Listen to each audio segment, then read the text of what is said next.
What's going on, everyone? I'm Jaren, and today we are talking about The Creator. This movie is co-written and directed by Gareth Edwards, and it stars John David Washington, Gemma Chan, Ken Watanabe, and Allison Janney as we follow the backdrop of the war between humans and robots with artificial intelligence when a former soldier discovers their secret weapon, a robot in the form of a young child. This is Gareth Edwards' fourth feature film, and I have followed his career since his debut back in 2010 with Monsters. He then went on to tackle IPs such as 2014's Godzilla and 2016's Rogue One, a Star Wars story, which resulted in divided reception by hardcore fans. With such great vision and credible direction, I've always wanted Edwards to just kind of find his own footing in storytelling. Seeing the trailer for this, I was blown away at how far up Gareth Edwards has come up in Hollywood since Monsters. I mean, everything on frame just looked insanely expensive. I'm pretty sure he had somewhat of a controversial budget when it came to the studio, and I easily became fascinated with anything John David Washington was going to become involved with ever since Christopher Nolan's Tenet. Easily was going to be my anticipated sci-fi film of the fall, and I assure you, it damn well delivered. First off, as stunning and mind-bending as this picture looks, this sci-fi epic is nothing really original, pulling influences from iconic and various blockbusters with the topic of man versus machine is an easy ticket to sell with this subgenre. You can see a little bit of AI, Apocalypse Now, Akira, Avatar, Babylon AD, District 9, Blade Runner, Children of Men, I, Robot, The Mandalorian, Man on Fire, The Last of Us, Logan, or even The Terminator. Oh, the list goes on. But does it diminish your viewing experience? Hell no.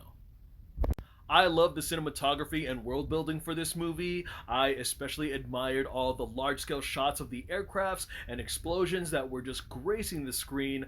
Neil Blomkamp, Christopher Nolan, and even Steven Spielberg would be proud.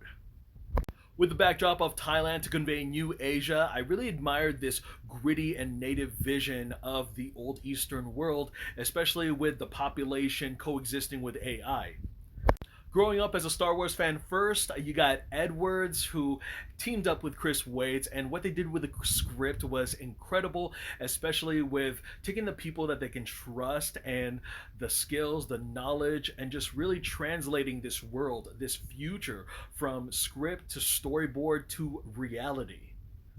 The visual and special effects were absolutely breathtaking. Kicking it off with the tech, you got your gadgets, you got your artillery, and you got your AI beings. But with the detonators, the scanners, and the military tanks they got here, made a lot of the tech in Neil Blomkamp's movies look very obsolete. Without giving too much away, one of my favorite devices would have to be involving the last moments of someone's memory. The design and look of the AI beings were so surreal that I almost forgot that we had actual actors with VFX enhancements on screen. From the economic routines to cultural practices, this movie definitely touched up on one of my favorite subjects in these types of movies, and that is what it is like to be human. Getting into the talent here, John David Washington. Kind of like his father, I love watching any of the performances that he can do, especially whether he's a cool or composed badass or even an over-the-top and uproarious filmmaker. I really admired what he brought to the role of Joshua. He is haunted and very motivated in tracking down his ex-wife, Maya, his dynamic with Alfie, the AI child. It starts off a little rocky, but it molds and develops into something a lot more tender. And even when he gets stuck in some very serious situations, he somehow manages to weigh in some levity in his delivery. Gemma Chan plays Maya, Joshua's ex-wife, and she really only exists in flashbacks or I don't know, his dreams, where they kind of unfold the development and fall of their marriage. And as integral as she is to the story, I kind of wish that she maintained more of a screen presence, because I got a little bit confused whether we were seeing something that was in real time or part of the past. The big standout that I was not expecting was Allison Janney. Her wheelhouse are like comedies and dramas. Heck, her Oscar win in I, Tonya really proves her range. Here, she's kind of like the menacing Colonel Stephen Lang from Avatar. She's the looming threat that is hot on the trail of our two main characters. Last but not least, Madeline Univoyles in her first big movie. I thought that she was so incredible. I just love the way that she was written. She has some of the best lines, and especially with her delivery in her performance. I love a lot of the interplay and chemistry between her and Washington, which made the Guardian angle much more sweet and emotional. Even that line about that you have to be a good person to go to heaven line, it really gets me teary. Her evolution, her growing power was rather interesting, but I wish we had a chance to explore that, really lean into that element, other than what we know from the trailers already. This leads into one of my big gripes that kept this movie from being perfect for me, and that is it had so many plot holes that it was practically Swiss cheese.